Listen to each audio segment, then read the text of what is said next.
Amén. Buenas noches, mis queridos hermanos. Espero que se encuentren bien por la gracia de nuestro Señor. Los invito a abrir la santa palabra de Dios en Mateo, capítulo 16, versos del 21 al 23. Mateo, capítulo 16, versos del 21 al 23. Y dice la santa palabra de Dios así: Desde entonces comenzó Jesús a declarar a sus discípulos que le era necesario ir a Jerusalén y padecer mucho de los ancianos, de los principales sacerdotes y de los escribas, y ser muerto y resucitar al tercer día. Entonces Pedro, tomándolo aparte, comenzó a reconvenirle, diciendo: Señor, ten compasión de ti, en ninguna manera esto te acontezca. Pero él, volviéndose, dijo a Pedro: Quítate de delante de mí, Satanás, me eres tropiezo, porque no pones la mira en las cosas de Dios, sino en las de los hombres. Amén. Vamos a orar. Señor, te damos gracias por tu palabra. Gracias, oh Dios, porque tú has hablado. Gracias por la muerte de Cristo Jesús, que nos ha dado vida, Señor, y una vida abundante. Permite que nuestros corazones hoy descansen en tu palabra. Señor, que tu Espíritu Santo nos mueve a vivirla, Señor, a escucharla, a vivirla cada día, constantes de que vivimos para ti, oh Dios eterno. En tu nombre oro, amén y amén. Pueden tomar asiento. Para las personas que toman apuntes, el título de esta predicación se llama La necesidad divina de la cruz. La necesidad divina de la cruz. Y está dividida en tres partes. Verso 21, el decreto de su cruz. Verso 22, la mentira bien intencionada. Y verso 23, la reprensión divina. Y me gustaría empezar que en este punto del Evangelio Jesús comienza a instruir a sus discípulos acerca de la naturaleza de su misión. Los discípulos habían andado con Cristo, ellos habían visto sus milagros día y noche, pero ahora Jesús tiene un enfoque totalmente diferente. Como ya se los dije, hasta ahora habían visto sus milagros, escuchando sus enseñanzas, y recientemente Pedro había confesado correctamente diciendo: tú eres el Cristo, el Hijo del Dios viviente. Así que los discípulos ya entendían, tenían más luz de que Jesús no era un simple maestro, sino que era el Mesías prometido en las Escrituras. Esa confesión fue fundamental, pero ahora Jesús revela lo que significa realmente ser el Mesías. Así que Él va a hablar del camino del sufrimiento, la muerte y la resurrección. Él ha de padecer, Él ha de morir, pero amados hermanos, Él ha de resucitar. Y me gustaría ilustrar la muerte de la siguiente manera: el temor a la muerte. Un jardinero trabajaba en el huerto de su amo, cuando al levantar la vista vio a la muerte. Mirándolo fijamente, atemorizado, corrió a su señor y le dijo: Señor, Señor, acabo de encontrarme con la muerte en el jardín. Me hizo una señal que me llenó de espanto. Por favor, préstame un caballo para huir lo más rápido posible. Esta noche quiero estar lejos, en la ciudad vecina. El amo, conmovido por el miedo de su jardinero, le prestó su mejor caballo y el hombre salió al instante. Más tarde, el amo fue al jardín y se encontró con la muerte. Entonces le dijo: ¿por qué asustaste a mi jardinero esta mañana? La muerte contestó: no quise asustarlo, solo me sorprendió verlo aquí, porque esta noche tenemos una cita en la ciudad cercana. El ser humano no puede escapar de la muerte. Mis hermanos, el ser humano, aunque trate de escapar de la muerte, no puede escapar de la muerte. Morir es uno de los terrores más grandes del hombre, de la humanidad. Si escucháramos a alguien decir, Dios mío, me quiero morir, le llamaríamos necio, loco, porque ¿qué hombre desea morir? El punto es claro, nadie puede huir de la muerte. No importa cuántos intente escapar, hay una cita fija que el Señor también ha establecido. Ahora, pero hay alguien, Cristo, mis hermanos, ha vencido la muerte con su muerte. Él es el único que ha vencido el terror de los hombres. El único que se ha levantado victorioso por el mayor temor que tiene la humanidad, morir. El versículo 21 marca un giro decisivo en el ministerio de Cristo. Dice, desde entonces comenzó Jesús a declarar a sus discípulos que le era necesario ir a Jerusalén y padecer mucho. La palabra necesario subraya la inevitabilidad divina de la cruz. No había escapatoria. Esta era la voluntad soberana de Dios desde la eternidad. Pedro, al escuchar esto, reacciona como un escándalo humano. Señor, ten compasión de ti, en ninguna manera esto te acontezca. Lo que Pedro no entiende es que querer un Mesías sin cruz es querer un Cristo sin redención. Pedro amaba a Cristo, sí, pero estaba pensando en categorías humanas, no divinas. Por eso Jesús lo reprende con palabras durísimas. Quítate delante de mí, Satanás. Me eres tropiezo, porque no pones la mira en las cosas del hombre, sino en las cosas, no pones la mira en las cosas de Dios, sino en las de los hombres. Aquí no significa que Pedro estuviera poseído por algún demonio, no, sino que estaba repitiendo la misma tentación satánica del desierto. Querer la gloria sin el sufrimiento, la corona sin la cruz. Y ahora vamos a entrar al punto de la predicación, al punto número 1, el decreto de su cruz, versos 21. Desde entonces comenzó Jesús a declarar a sus discípulos que le era necesario ir a Jerusalén y padecer mucho de los ancianos, de los principales sacerdotes y de los escribas, y ser muerto y resucitar al tercer día.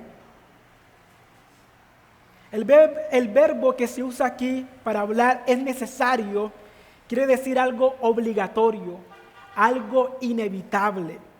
No significa que era probable, no, sino que estaba decretado por el plan eterno de Dios. Como lo dice Hechos 2:23, Jesús fue entregado por el determinado consejo y anticipado conocimiento de Dios.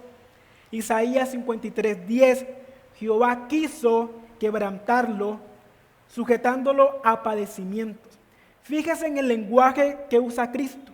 No dice podría ir o quizás vaya, sino Él dice le es necesario. Es la necesidad divina, el imperativo soberano del plan eterno de Dios. Es el mismo deber o el mismo verbo que se encuentra en Juan 3:7. Os es necesario, inevitable, obligatorio nacer de nuevo. Es el decreto inmutable del cielo. Cristo ha de padecer en la cruz. Jesús describe con escalofriante claridad el programa del Mesías. Primero sufrir, luego ser muerto y por último resucitar. Este era el plan, mis hermanos. El Cristo no vino primero para reinar un trono terrenal. Vino para morir en una cruz. Su corona, antes de ser de oro, sería de espinas. ¿Y quiénes serían sus verdugos? Los ancianos, los principales sacerdotes y los escribas, la élite religiosa. Los que deberían haberlo recibido con palmas, los recibieron con clavos. Pero note el final glorioso y resucitar al tercer día. La cruz no era el final. La tumba quedaría vacía. La resurrección es la victoria de Dios sobre el pecado y la muerte. El sello de la aprobación del Padre sobre el sacrificio de su Hijo. Este es el Evangelio, la muerte, sepultura y resurrección de Cristo. Es el centro de la historia redentora. Y esto lo vemos en el Antiguo Testamento. Inmediatamente después de la caída, Dios decreta la primera promesa del Redentor. A la serpiente Satanás se le dice: y pondré enemistad entre ti y la mujer, y entre tu simiente y la simiente suya. Esta te herirá en la cabeza y tú le herirás en el calcañar. Aquí se anuncia una batalla fatal. La simiente de la mujer, Cristo, sufrirá un golpe en el talón, su muerte en la cruz,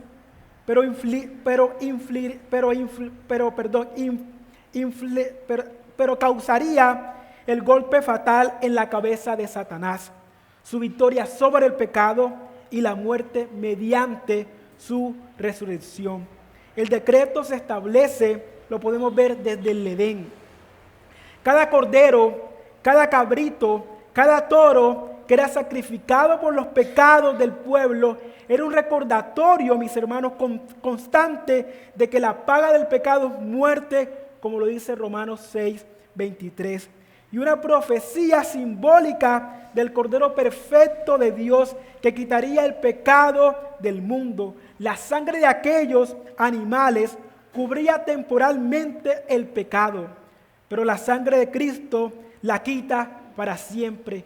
Por eso su muerte era necesaria. Era necesario que el Cristo padeciera y muriera, mis hermanos.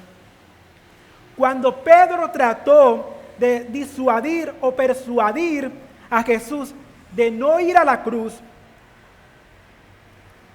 sin saberlo, estaba luchando contra el decreto eterno de Dios, revelado a lo largo de miles de años de escritura. Pedro había declarado que él era el Cristo, el Mesías, pero Pedro no entendía que el Mesías había de morir. Así que el pecado de Pedro consiste, mis hermanos, en tratar de persuadir a Cristo de algo que ya había sido decretado desde la eternidad.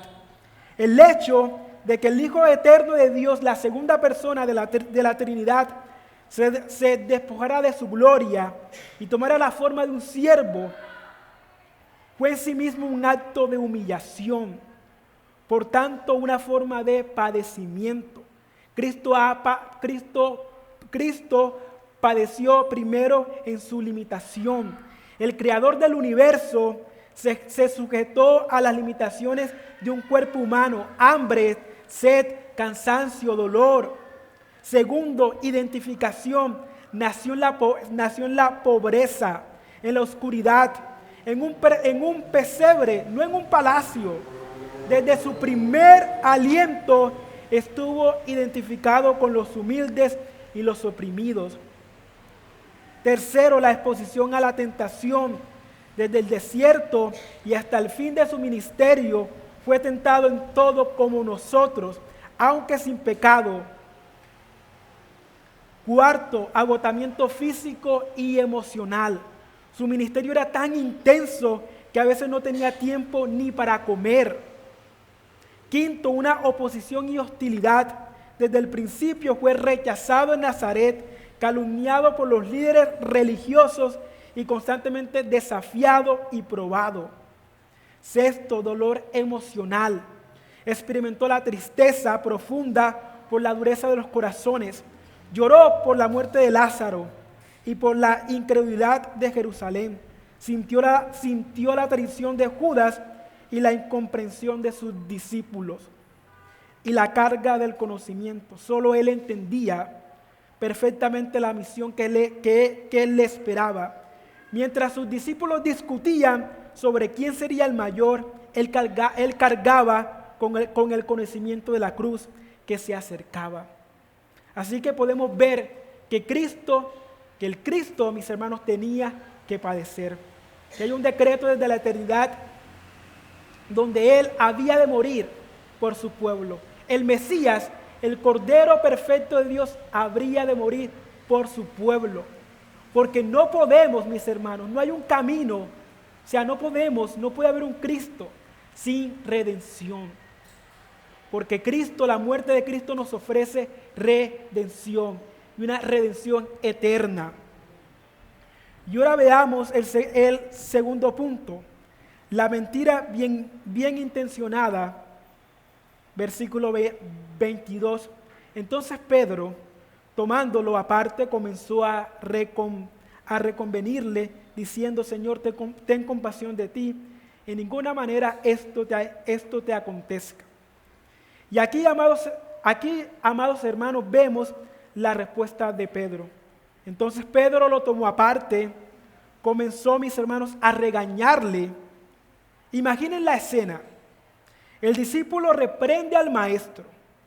La criatura corrige al Creador.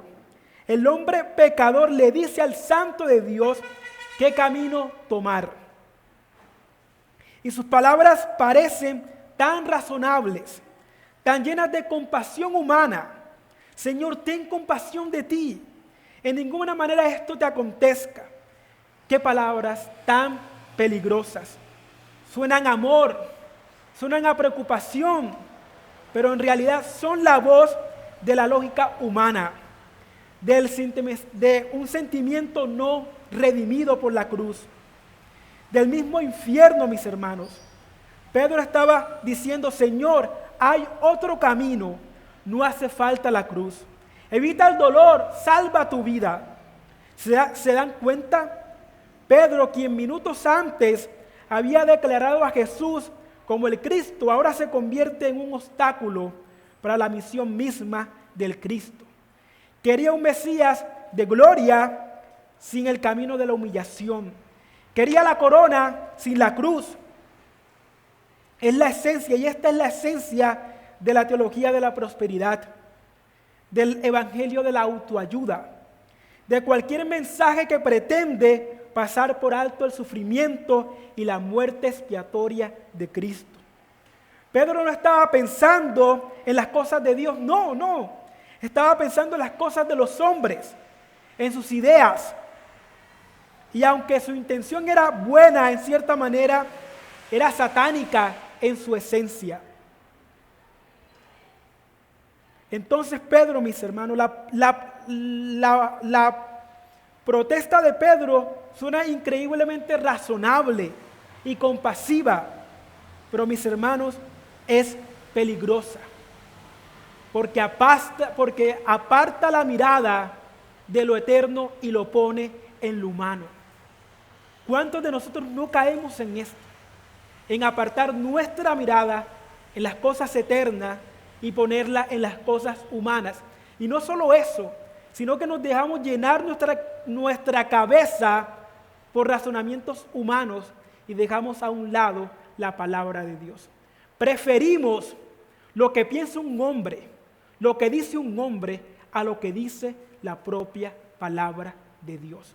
Preferimos que un hombre nos llene de cuentos, de fábulas, invenciones, a poder examinar lo que dice la palabra de Dios. Este lenguaje de la autopreservación es peligroso. Cuídate, protégete, evita el dolor. Es el grito de la sabiduría humana. El mundo siempre busca el camino de menor resistencia, pero quiero recordarle que el mismo Cristo ha dicho que el camino cristiano es angosto. Mis hermanos, y cuando él dice angosto, yo me imagino a una persona que se raspa, que cae, que trata de meterse. No pasa de una manera fácil. Y esto habla de que el camino cristiano es un camino duro. Y la verdad es duro. Vivir en santidad, en amarnos los unos con los otros, en buscar la paz los unos con los otros, en santificarnos día tras día. Pero este es el camino que Dios ha decidido tomar para nosotros, porque en este camino dependemos únicamente de Él, no del hombre, no de la sabiduría humana, no del conocimiento que usted tenga, mis hermanos, sino únicamente de Él. Porque no nos sostiene nuestro conocimiento, sino que nos sostiene es Cristo, su muerte, mis hermanos, y su sacrificio. Pedro estaba proponiendo un evangelio de gloria sin humillación, de victoria sin sacrificio, un reino sin cruz. Es la tentación de alcanzar el fin por un atajo, un camino más fácil, un camino más liviano, exactamente como la tentación de Satanás le lanzó en el desierto. Te daré todos los reinos del mundo si me adoraras. Es la oferta de obtener el reino evitando la cruz. La mente puesta en las cosas de los hombres se guía por, escuche bien, 1, el instinto de autoconservación, evitar el dolor y buscar únicamente el placer. 2, la lógica terrenal. Si eres el rey, ¿por qué no actúas como tal? Usa tu poder para triunfar. El sentimentalismo. Te amo demasiado para verte sufrir. ¿Cuántos de nosotros, mis hermanos, somos este pecado del sentimiento? Somos tan sentimentales y caemos tan fácil en pecados, mis hermanos, por nuestros sentimientos pecaminosos, porque creemos que como sentimos tanto amor por alguien o tanta pasión por alguien, nos dejamos persuadir por sus ideas, nos dejamos encantar por sus palabras. Pero eso no es así. Un sentimiento que no está guiado por la palabra de Dios es un sentimiento corrupto. Por más bueno que parezca, es un sentimiento contaminado. Si nuestros sentimientos no son filtrados por las palabras de Dios, mis hermanos, tenemos que tener cuidado. No seamos emocionales. No se deje llevar por sus emociones, ya sea odio, ya sea amor. Únicamente la palabra de Dios tiene que filtrar nuestros sentimientos. 4, la ambición personal. Pedro había dejado todo por Jesús. Sí, la idea de un Mesías muerto tal vez arruinaba sus esperanzas de gloria y posición en un nuevo reino. ¿Quién será el mayor de entre nosotros? Esa era la pelea de ellos. ¿Quién es el mayor del reino? Ahora, escuche bien, la mente puesta en las cosas de Dios se guía, 1, por la obediencia. No se haga tu voluntad, sino la tuya. Y esto lo dice Lucas 22:42. El amor sacrificial. Nadie tiene mayor amor que este, que uno ponga su vida por sus amigos. Juan 15:13. 3, la sabiduría soberana. Los caminos de Dios, aunque parezcan locura, para el mundo son perfectos y redentores. Y 4, la gloria eterna, el cual por el gozo puesto delante de él sufrió la cruz, menospreciando el oprobio. Hebreos 12:22, porque hay una gloria, mis hermanos, mucho mayor que la que puede ofrecer este mundo. Y ahora les quiero preguntar, ¿priorizamos la prosperidad sobre la santidad? Cuando creemos que el favor de Dios se mide solo por bendiciones materiales y ausencia de problemas, y cuestionamos a Dios cuando llega el sufrimiento. Buscamos un discipulado sin costo. Cuando nos resistimos al llamado de Cristo, al negarnos a nosotros mismos, a tomar nuestra cruz diariamente y seguirlo, buscando en cambio una vida cristiana cómoda, sin problemas, sin sufrimientos. Intentamos proteger a Dios. Aquí también caemos muchas veces en un pecado. Cuando nos avergonzamos de las partes duras del Evangelio, de la ira de Dios, del infierno, de la exclusividad de Cristo y de la necesidad de la cruz. Y presentamos un mensaje más amable para todos, más sociable, Dios es amor, Dios te ama, Dios te acepta tal como eres, no tienes que cambiar. Pero esto es mentira, esto es un engaño de Satanás. Cuestionamos la soberanía de Dios en el dolor, cuando ante una tragedia protestamos y decimos: Señor, de ninguna manera esto debería pasar. en lugar de clamar, Señor, aunque no entiendo, confío en que tus caminos son más altos que los míos. Y ahora veamos la reprensión divina, verso 23. Y dice la palabra de Dios así: pero él volviéndose dijo a Pedro: quítate de delante de mí, Satanás, me eres tropiezo, porque no pones la mira en las cosas de Dios, sino en las cosas de los hombres. Y ahora aquí estamos escuchando la respuesta de Jesús. Y no es una respuesta suave, no es un gracias, Pedro, por preocuparte por mí. No, es la reprensión más dura registrada en los labios de Cristo hacia uno de sus discípulos. Quítate de delante de mí, Satanás.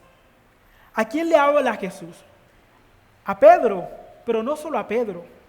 Él ve la fuente de la tentación.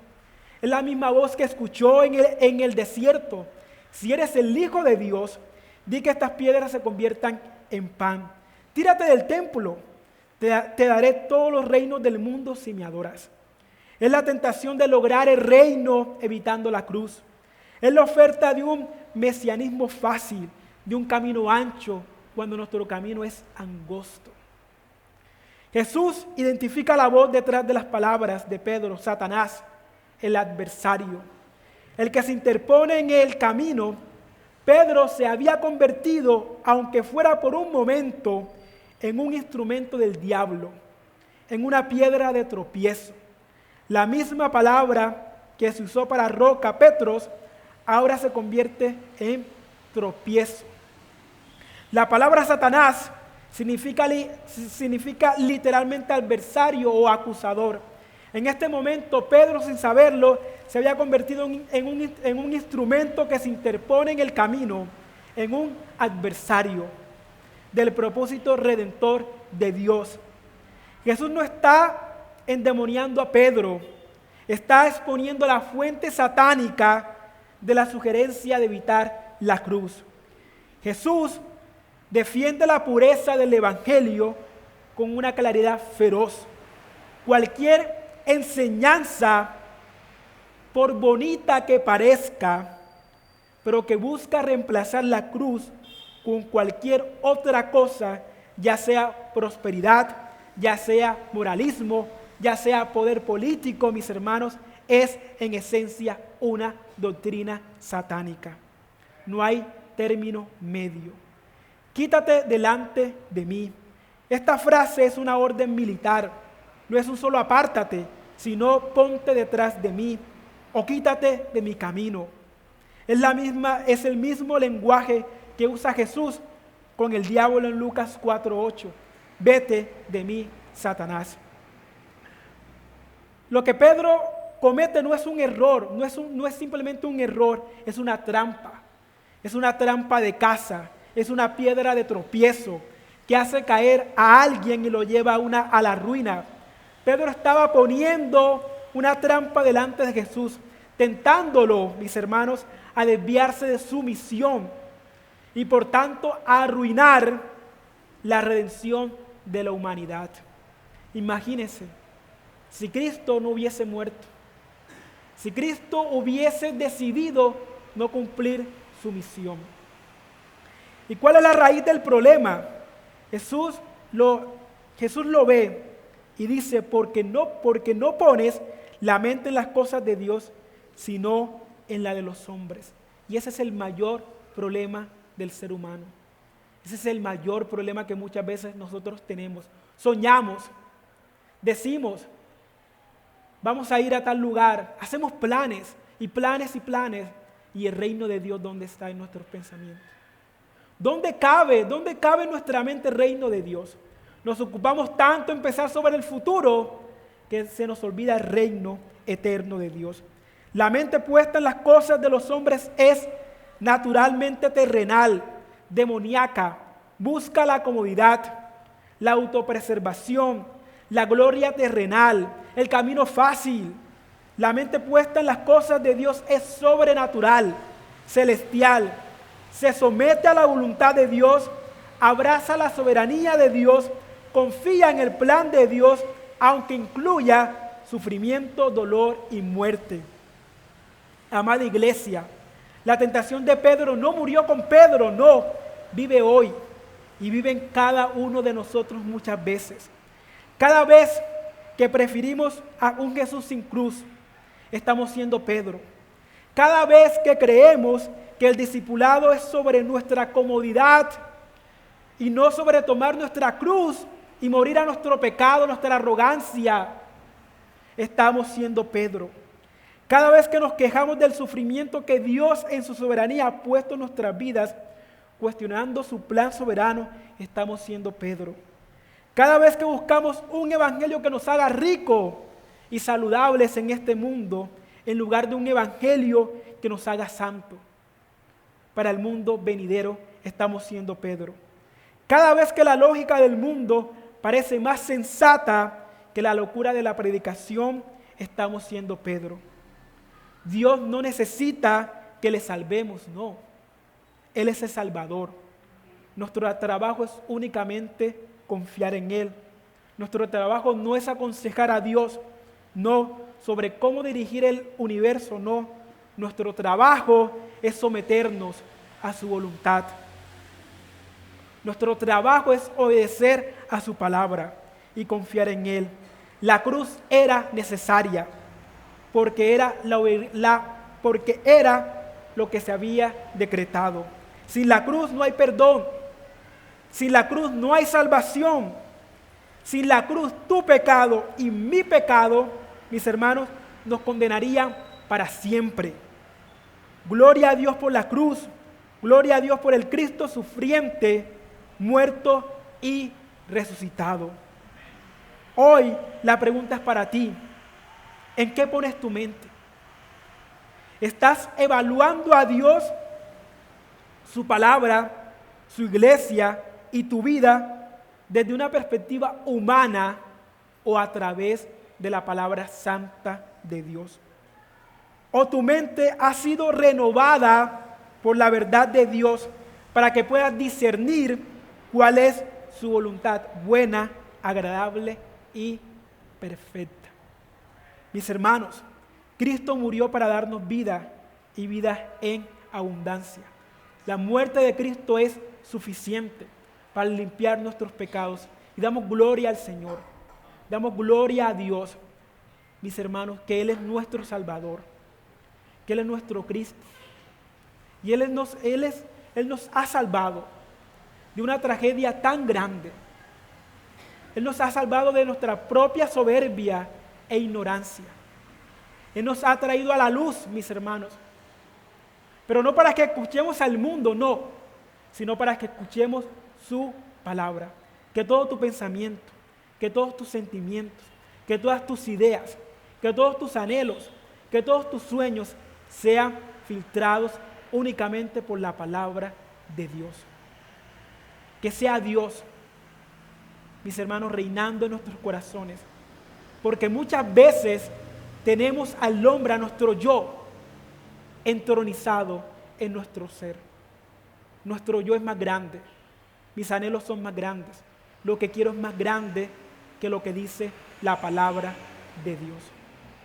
Y para las personas que no han decidido seguir a Cristo, te quiero hacer una invitación. Él ha muerto. Él ha muerto para dar vida. Y si hoy vienes y aceptas esa vida, aunque mueras, vivirás. Porque el cristiano, mis hermanos, aunque muera, él vivirá. Porque la muerte ya no es un enemigo, sino una amiga que nos lleva al reino eterno. Él ha muerto, mis hermanos, para que nosotros podamos morir feliz y tranquilamente. Su agonía nos ha traído paz a través de su muerte. Su muerte en sufrimiento a nosotros nos da una muerte en victoria. Y si quieres esto, si quieres caminar con Cristo, no hay un camino mejor, no hay un valle más hermoso, no hay algo ni nadie más precioso que Cristo Jesús. Él es nuestro Salvador por los siglos de los siglos. Así que los invito a ponerse de pie, vamos a orar. Señor, te damos gloria por tu palabra, te damos gloria por tu muerte, Señor. ¿Qué haríamos sin tu muerte? ¿Qué haríamos si tú no hubieses muerto por nosotros? ¿Dónde estaríamos hoy? ¿Qué sería de cada uno de nosotros? Señor, perdona nuestros pecados, nuestro humanismo, nuestro yo entronizado en nuestros corazones. Señor, perdónanos por escuchar al hombre en vez de tu palabra. Perdónanos por seguir nuestros sentimientos mundanos en vez de dejar que tu palabra nos guíe. Señor, en vez de que tu palabra nos exhorte y nos muestre el camino, Señor, que tú has decidido. Señor, somos como Pedro, sí, muchas veces ponemos nuestra mirada en las cosas terrenales en vez de las cosas celestiales. Señor, pero tú puedes obrar. Tu Espíritu Santo, Señor, puede hacer que nuestros ojos, Señor, busquen únicamente lo celestial. Que nuestra alma, Señor, anhele únicamente caminar en santidad, Señor, y únicamente vivir para ti. Perdona a tu pueblo, Señor, y guíanos, porque tú eres nuestro pastor. Tú eres nuestro fiel pastor, oh Dios Santo. Así que guía a tu pueblo y que cada día tú nos ayudes a perseverar, Señor, en tus fuerzas. Señor, y que tú nos sostengas cada día más. En tu nombre oro. Amén y amén.